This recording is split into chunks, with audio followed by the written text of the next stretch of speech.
It's a cold December morning in 1994. FBI agents in bulletproof vests surround a modest apartment building in South Boston. They're about to arrest one of the most dangerous criminals in American history, a man who's murdered at least 19 people, controlled an empire of drugs and violence, and somehow managed to stay protected by the very agency now trying to capture him. They break down the door, weapons drawn, ready for a fight. But the apartment is empty. Just like that, James "Whitey" Bulger has vanished into thin air, beginning what would become one of the longest and most expensive manhunts in FBI history. For the next 16 years, Bulger would remain one step ahead of federal agents, living comfortably while his name topped the FBI's most wanted list. But here's the truly unbelievable part: for over 2 decades before his escape, this same FBI had been protecting him, covering up his crimes, and helping him eliminate his enemies. This isn't just another true crime story. This is the shocking tale of how America's premier law enforcement agency became accomplice to murder, how one man manipulated an entire system designed to stop him, and how justice can sometimes take decades to arrive. I'm going to take you deep inside one of the most complex and disturbing criminal cases in American history. By the end of this investigation, you'll understand how James "Whitey" Bulger didn't just become a criminal, he became a monster, protected by badges and hidden behind government walls. But to understand how Bulger became untouchable, we need to go back to where it all began, the tough streets of South Boston in the 1940s and 50s. South Boston in the 1940s was a world unto itself. Irish Catholic families dominated the neighborhood, bound together by poverty, pride, and an unshakable loyalty to their own. The Bulger family lived on Logan Way, a narrow street lined with triple-decker houses where everyone knew everyone else's business. James Joseph Bulger Jr. was born on September 3, 1929, the second of 6 children. His father worked as a laborer, his mother kept house, and like most families in Southie, they struggled to make ends meet. But even as a child, Jimmy Bulger, who earned the nickname Whitey for his shock of platinum blonde hair, stood out from his siblings. While his younger brother Billy excelled in school and showed early political ambitions, Whitey was drawn to the streets. He was smart, dangerously smart, but he used his intelligence for all the wrong purposes. By age 10, he was already organizing neighborhood kids into crews for petty theft. By 13, he was stealing cars. What made young Whitey different from other troubled kids wasn't just his criminal activity, it was his calculating nature. While other juvenile delinquents acted impulsively, Whitey planned. He studied his targets, learned their routines, and always had an escape plan. His first serious arrest came at age 14 for larceny. Instead of being deterred by his time in juvenile detention, Bulger treated it like a criminal education program. He learned from older inmates, studied their methods, and began forming a philosophy that would guide his entire criminal career: violence was a tool, fear was currency, and loyalty was everything. South Boston in those days had numerous street gangs, mostly Irish kids fighting over territory and respect. Whitey joined the Shamrocks, but even among criminals, he was different. While other gang members got into random fights and petty disputes, Bulger was always thinking bigger picture. He understood something that many criminals never grasp: reputation was more valuable than money. If people feared you enough, they'd give you money. If they respected your intelligence, they'd follow your plans. And if they believed you were ruthlessly loyal to your friends and equally ruthless to your enemies, they'd never dare cross you. In 1948, facing increasing legal troubles, 19-year-old Bulger enlisted in the Air Force. For a brief moment, it seemed like military discipline might straighten him out. He served in bases across the American South and even did a tour overseas. But Bulger's criminal nature couldn't be suppressed by military structure. Even in the Air Force, he ran illegal gambling operations, sold stolen goods, and went AWOL multiple times. His commanding officers noted that Bulger was intelligent and capable, but completely unwilling to follow rules he didn't believe served his interests. When Bulger returned to Boston in 1952, he was a different person: older, smarter, and more dangerous. The street punk had evolved into a calculated criminal. He immediately began putting together a crew for a series of bank robberies that would make him famous in Boston's underworld. But these weren't desperate smash-and-grab jobs. Bulger spent months studying each target, learning the routines of bank employees, timing police patrol routes, and planning escape routes through Boston's maze-like streets. His crew hit several banks across New England, netting thousands of dollars and earning Bulger a reputation as a criminal mastermind. The bank robbery spree ended in 1956 when FBI agents arrested Bulger and his crew. At age 27, he was facing serious federal time. But even during his arrest and trial, Bulger was studying his captors, learning how federal law enforcement worked, and making mental notes that would prove invaluable decades later. He was sentenced to 20 years in federal prison, beginning a stretch of incarceration that would include time in some of America's most notorious penitentiaries, including the infamous Alcatraz. Alcatraz Federal Penitentiary, The Rock, housed America's most dangerous criminals from 1934 to 1963. Al Capone, Machine Gun Kelly, Robert Stroud, the prison was designed to break the hardest men in the American penal system. For most inmates, Alcatraz was the end of their criminal careers. For Whitey Bulger, it was graduate school. Bulger arrived at Alcatraz in 1959 and immediately began studying the prison's most successful criminals. He learned about organization, about maintaining power behind bars, and about the delicate balance between cooperation and resistance that kept dangerous men alive in dangerous places. But Bulger's real education came from his participation in CIA mind control experiments. In the late 1950s and early 1960s, the CIA was conducting secret psychological experiments on prisoners, testing the effects of LSD and other drugs on human behavior. Bulger volunteered for these experiments, enduring dozens of acid trips and psychological evaluations. Years later, Bulger would claim these experiments damaged his mind and contributed to his violent behavior. Whether that's true or just another manipulation, the experience taught him something crucial. The government was willing to use people as test subjects, to lie about their activities, and to cover up their mistakes.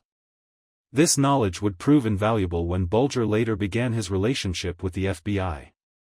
Bulger was released from federal prison in 1965, having served 9 years of his 20-year sentence. He returned to a Boston that was changing rapidly.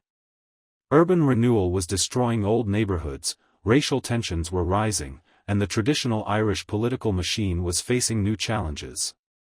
But South Boston remained largely unchanged, still insular, still loyal, and still suspicious of outsiders.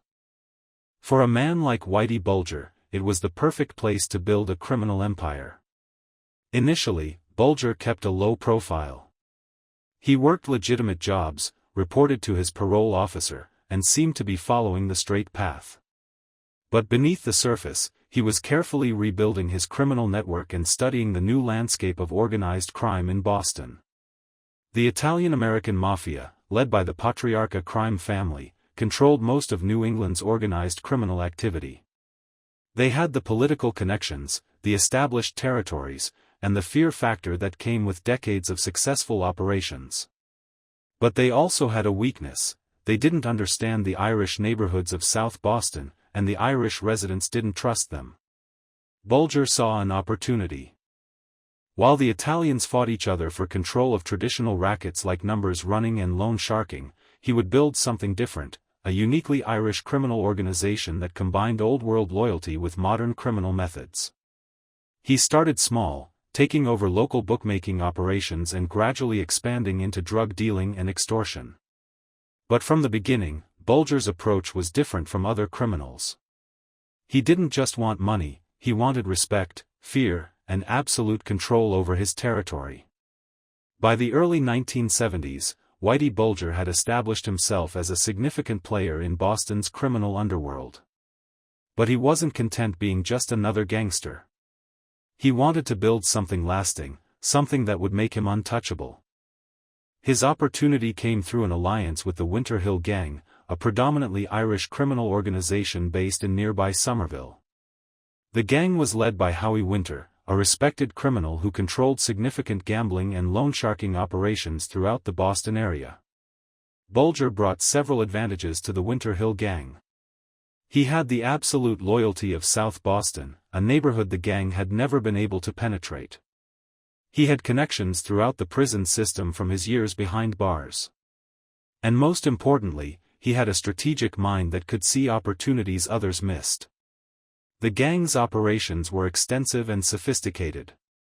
They ran illegal gambling operations that took in millions of dollars annually. They provided high-interest loans to desperate borrowers, using violence to ensure repayment. They controlled much of the cocaine and marijuana trade in working-class Boston neighborhoods. But what made the Winter Hill Gang different from other criminal organizations was their approach to violence. While the Italian Mafia used violence as a tool of intimidation, often leaving bodies as messages to rivals, Bulger preferred a different approach. People who crossed the Winter Hill Gang simply disappeared. Between 1973 and 1985, dozens of people connected to Winter Hill Gang activities vanished without a trace. Some were rival criminals who had encroached on gang territory. Others were potential witnesses who might have cooperated with law enforcement. Still others were gang members themselves who had violated the code of loyalty.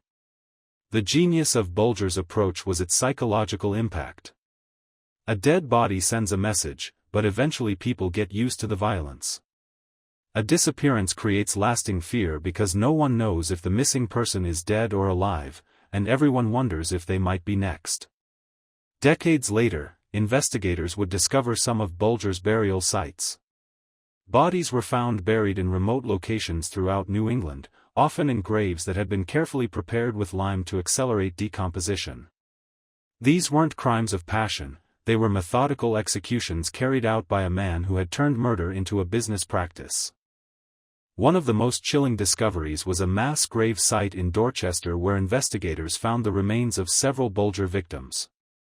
The bodies had been buried in a specific pattern that suggested the killings had been planned well in advance, with the burial site prepared before the murders were committed. While violence was Bulger's enforcement mechanism, drugs were his primary source of income. By the mid-1970s, the Winter Hill Gang was one of the largest distributors of cocaine and marijuana in New England. They had connections with suppliers in Florida and California, and a distribution network that reached into dozens of neighborhoods. But Bulger understood that drug money was dangerous money. It attracted attention from law enforcement and created trails that could be followed back to the source. So he developed an elaborate money laundering operation that funneled drug profits through legitimate businesses. The gang owned or controlled dozens of businesses throughout Boston: restaurants, bars, auto repair shops, construction companies. On paper, these businesses generated the income that supported the gang members' lifestyles. In reality, they were fronts for washing drug money and providing cover for criminal activities. Bulger himself maintained several legitimate business interests, including a popular South Boston bar called Triple O's. The bar served as an unofficial headquarters for his operations, a place where criminals could meet, plan jobs, and settle disputes away from law enforcement surveillance. But Bulger's real genius lay in understanding that successful criminals need political protection. His brother Billy was rising through the ranks of Massachusetts Democratic politics, eventually becoming one of the most powerful political figures in the state. While Billy Bulger always denied knowing about his brother's criminal activities, the family connection provided Whitey with valuable intelligence about law enforcement operations and political developments that might affect his business. Bulger also cultivated relationships with local police officers, court officials, and other law enforcement personnel. His payoff system was sophisticated and carefully designed to avoid detection. Rather than making direct payments, he would provide tips about rival criminals, offer rewards for information, and make charitable contributions to police widows' funds. These relationships served multiple purposes. Corrupt cops provided advance warning about raids and investigations. Court clerks gave information about pending cases and grand jury activities. Even honest law enforcement officials could be manipulated through carefully planted information about other criminals. Throughout the 1970s, Bulger systematically eliminated his competition through a combination of violence, intimidation, and strategic alliances. He would identify rival criminal organizations, study their operations and weaknesses, then move against them in ways that appeared to be unrelated to his activities.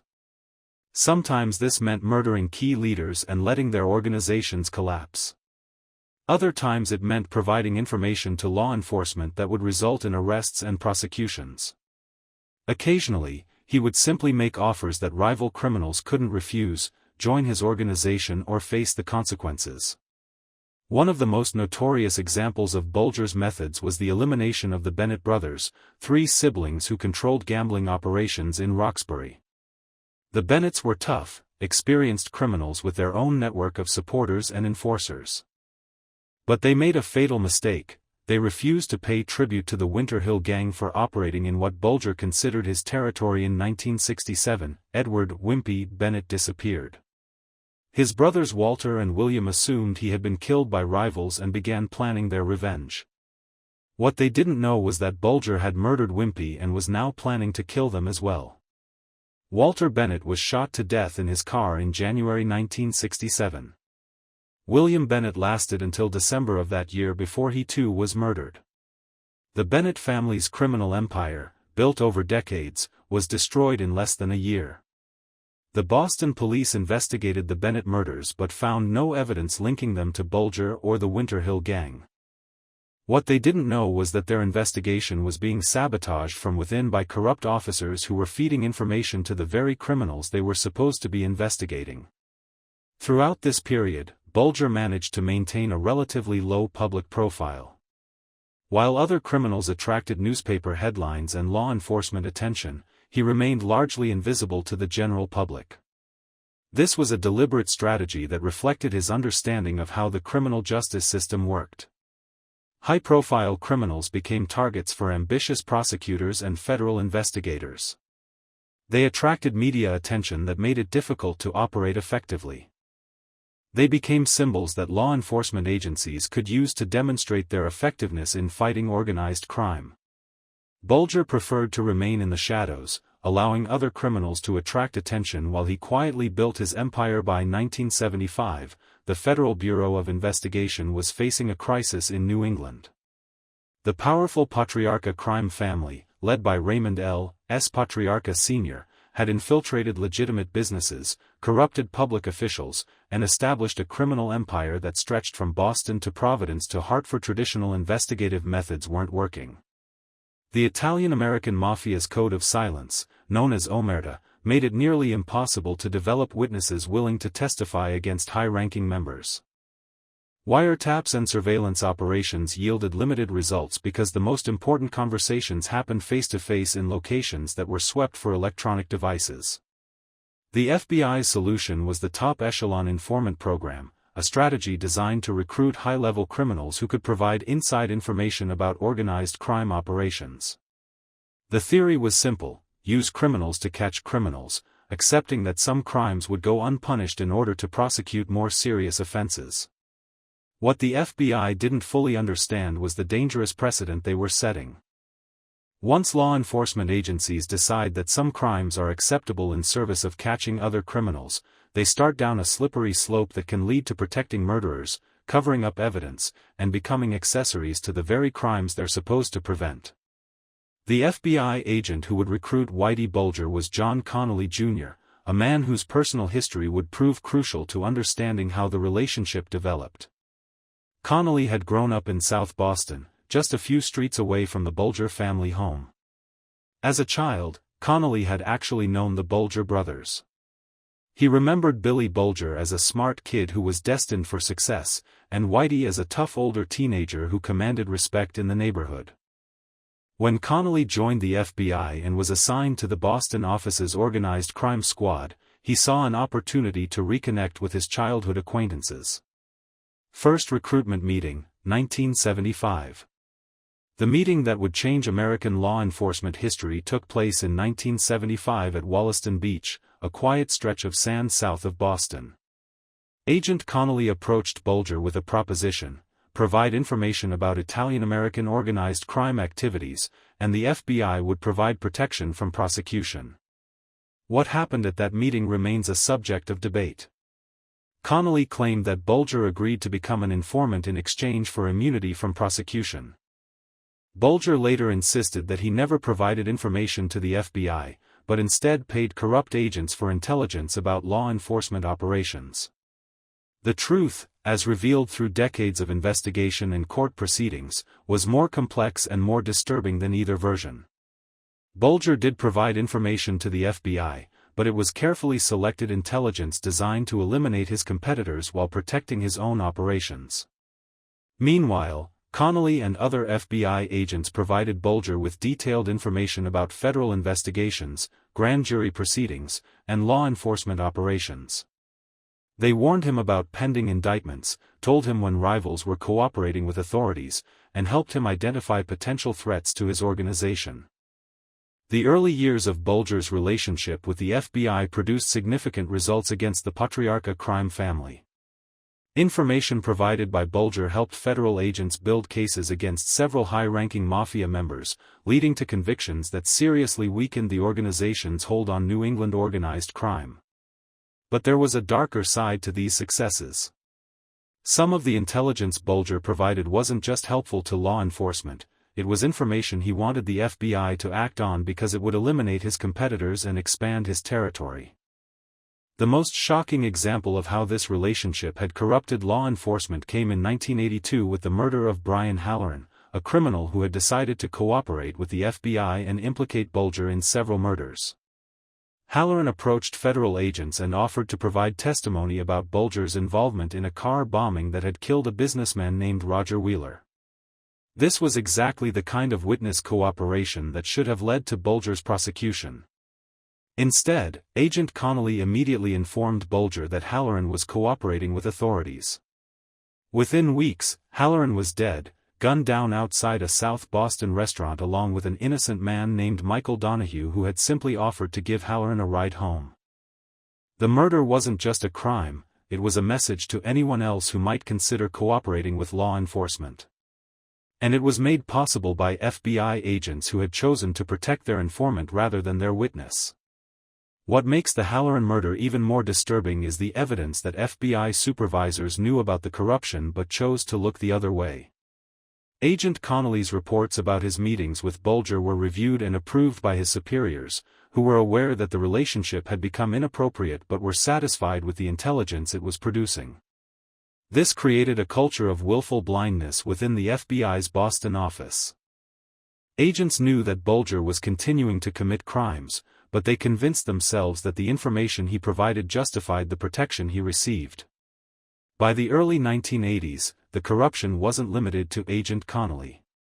Several FBI agents were providing information to Bulger, accepting gifts from him, and socializing with him outside of their official duties. Some agents attended dinner parties at Bulger's home, others accepted expensive bottles of wine and other gifts. Agent John Morris, Connolly's supervisor, later admitted that he accepted money from Bulger and provided him with sensitive law enforcement information. Morris described the relationship as having evolved from a professional informant arrangement into a personal friendship that compromised his judgment and his duty as a federal agent. The scope of protection Bulger received from the FBI was unprecedented in American law enforcement history. Between 1975 and 1995, while he was supposedly helping federal agents fight organized crime, Bulger murdered at least 19 people. FBI agents knew about many of these murders, either because they happened shortly after the Bureau provided Bulger with information about potential witnesses, or because Bulger himself told agents about his crimes during their meetings. One of the most heartbreaking examples was the murder of Deborah Hussey, a 26-year-old woman who was killed because she knew too much about Bulger's criminal activities. Hussey was the stepdaughter of Stephen Flemmi, Bulger's partner in crime and fellow FBI informant. When Hussey threatened to expose their activities to law enforcement, Bulger and Flemmi decided she had to die. They strangled her and buried her body in a location that wouldn't be discovered for decades. FBI agents knew that Hussey had disappeared, knew that she had been threatening to cooperate with authorities, and knew that Bulger and Flemmi were the primary suspects in her disappearance. But instead of investigating her murder, they continued to protect the men who had killed her.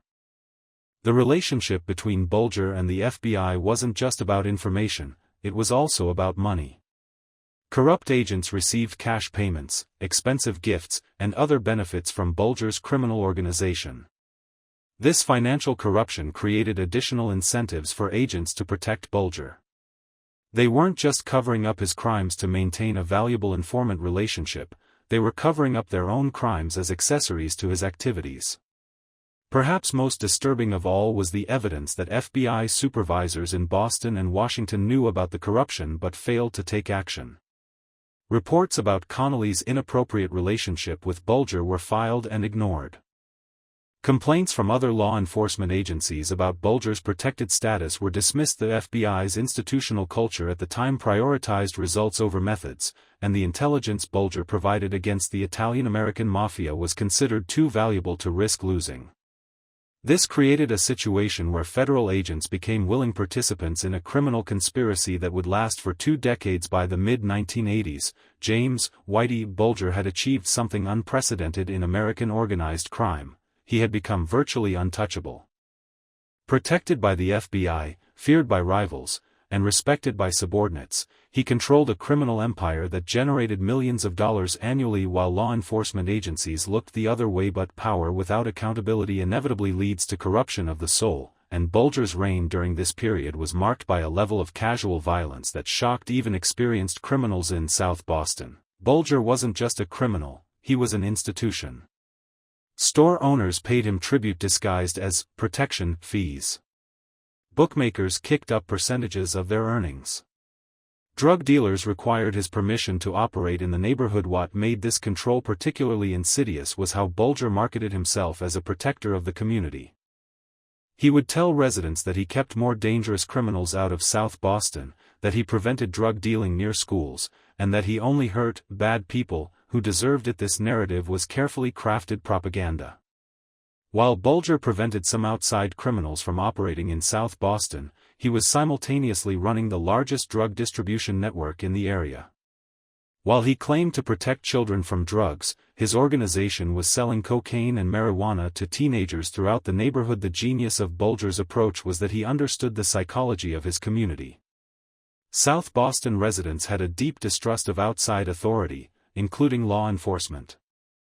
They preferred to handle problems internally, even if that meant accepting the rule of a criminal like Bulger rather than cooperating with police. Bulger's extortion operations during this period were sophisticated and wide-reaching. His organization didn't just demand protection money from illegal businesses, they targeted legitimate companies as well, using a combination of intimidation and strategic violence to ensure compliance. One of their most successful operations involved the construction industry.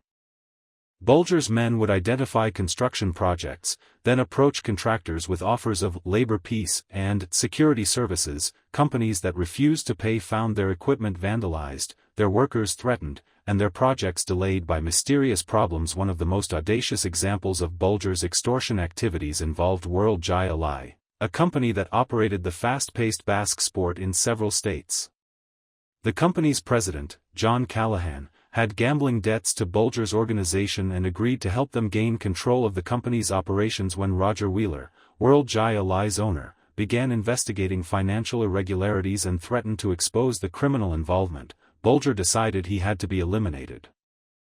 Wheeler was murdered in 1981 outside a country club in Tulsa, Oklahoma, shot to death as he sat in his car after a golf game. The Wheeler murder investigation should have led directly to Bulger, but FBI protection prevented local law enforcement from pursuing the obvious leads.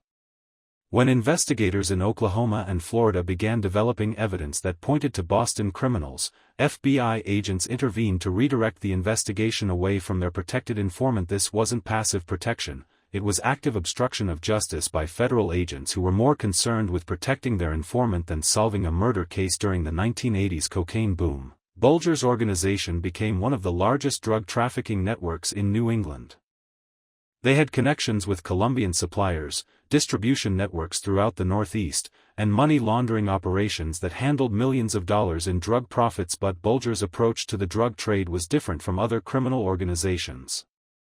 While many drug dealers operated openly and attracted attention through flashy lifestyles, Bulger's network remained largely invisible to law enforcement. The organization operated through multiple levels of insulation. Street-level dealers never met Bulger or his top lieutenants. Mid-level distributors thought they were working for independent operators. Only a handful of people knew the full scope of the operation. This compartmentalized structure made it nearly impossible for law enforcement to build cases against the organization's leadership. Even when street-level dealers were arrested, they couldn't provide information about higher-level operations because they didn't have access to that information. As Bulger's power grew, so did his willingness to use extreme violence against anyone who threatened his operations.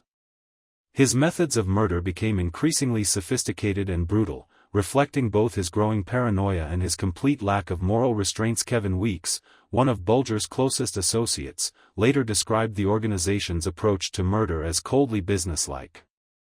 Victims were often lured to locations where they felt safe, then killed efficiently and their bodies disposed of in ways that made discovery unlikely. Bulger had several preferred locations for disposing of bodies, including remote areas where graves could be dug without observation. He would often use lime or other chemicals to accelerate decomposition, and some victims were buried in locations that were later built over by legitimate construction projects. The psychological impact of these disappearances was exactly what Bulger intended. Rivals and potential witnesses knew that people who crossed the organization simply vanished, creating a climate of fear that was more effective than any amount of visible violence. One of the most disturbing murders from this period involved Debbie Davis, the girlfriend of Bulger's partner Stephen Flemmi. Davis had become suspicious of Flemmi's activities and was asking questions that made both men nervous about her reliability. In 1981, Davis was strangled to death and her body was buried alongside several other victims. What made this murder particularly shocking was that it demonstrated Bulger's willingness to kill anyone who posed even a potential threat, regardless of their relationship to his organization. The human cost of Bulger's reign of terror extended far beyond his direct victims. Families spent decades wondering what had happened to their loved ones. Children grew up without fathers or mothers who had simply disappeared one day. Communities lived in fear of a man who could eliminate people without consequence. Patricia Donahue, whose husband Michael was killed alongside Brian Halloran, spent years fighting for answers about her husband's murder. She knew that Bulger was responsible, knew that the FBI was protecting him, but couldn't get justice through normal legal channels. During this period, honest law enforcement officers from multiple agencies were becoming increasingly frustrated with their inability to build cases against Bulger. Massachusetts State Police investigators, Boston police detectives, and federal agents from other offices all had evidence of Bulger's crimes but found their investigations blocked by FBI interference. Some officers began to suspect that there was corruption within the FBI's Boston office, but they couldn't prove it. Others assumed that Bulger had high-level political protection that made him untouchable. By the late 1980s, investigative reporters were beginning to ask questions about Bulger's apparent immunity from prosecution. The Boston Globe, in particular, published several articles that highlighted the disconnect between Bulger's known criminal activities and his ability to avoid serious charges. These news reports created additional pressure on law enforcement agencies to take action against Bulger, but they also warned him that his protection might not last indefinitely. Even within the FBI, some agents were becoming concerned about the Bulger relationship.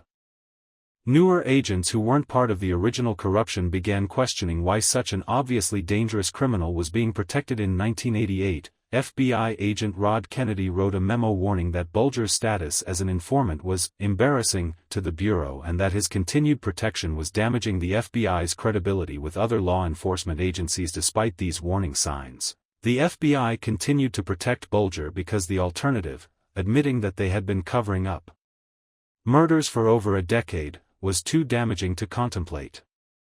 The Bureau was trapped by its own corruption, unable to prosecute Bulger without exposing the extent of agent misconduct. This created a situation where everyone involved knew that the relationship was wrong, but no one was willing to take the steps necessary to end it. By the early 1990s, it was becoming clear that Bulger's protection couldn't last forever. New prosecutors who weren't part of the corruption were asking difficult questions. Media attention was increasing. And most importantly, the Italian-American mafia families that Bulger had been informing against were being systematically destroyed, making his intelligence less valuable to the FBI. The stage was being set for a reckoning that would expose one of the worst corruption scandals in American law enforcement history. By 1990, the law enforcement landscape in Boston was changing in ways that would prove catastrophic for Whitey Bulger's criminal empire. The Italian-American mafia families that had provided the original justification for protecting Bulger were being systematically destroyed by federal prosecutions. Raymond Patriarca Jr. had been indicted and was facing life in prison. Other high-ranking members of the crime family were either dead, in prison, or cooperating with authorities. The FBI's top-echelon informant program had achieved its stated goal of dismantling traditional organized crime in New England. This success created a problem for the corrupt FBI agents who had been protecting Bulger. With the Italian mafia neutralized, it was becoming increasingly difficult to justify continued protection for a serial killer whose crimes were becoming impossible to ignore. New federal prosecutors were being assigned to the Boston office, men and women who hadn't been part of the original decision to protect Bulger and who were horrified to learn about the extent of FBI corruption in organized crime investigations. Two prosecutors in particular would prove instrumental in eventually bringing Bulger to justice: Fred Wishack and Brian Kelly. Both men were experienced federal prosecutors who had built their careers on complex organized crime cases, and both were shocked to discover the extent